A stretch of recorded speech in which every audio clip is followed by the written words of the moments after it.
زه د داسې یو سړي بچی ما زما پلار ناظره په سن 96 کې یعنی د هغه عمر 96 ته رسېدلی و ما د قرآن شریف ناظره ختمه کړې وه او 11 سپارې مې حفظ کړې وې نو زما پلار د 96 سال عمر په دغه وخت کې نو ما ورته ویل دادا داسې وکړه دا قاعده شروع کړه نو هغه وخت کې دا قاعده سپاره زه هر ځای وایم د بوډاګانو ته پته ده ابه کومه وه الف زر ا الف زر ای الف پیش او ا ای او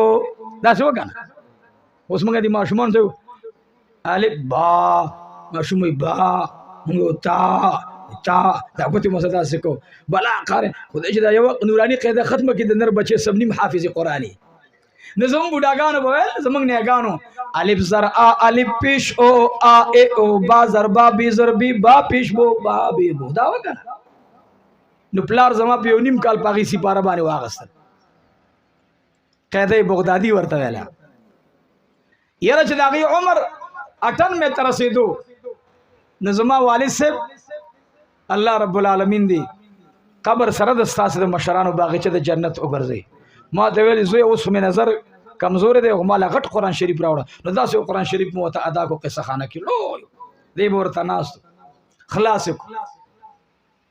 107 سال د هغه عمر دنیا نه لاړو وفات شو الله دې وبخښي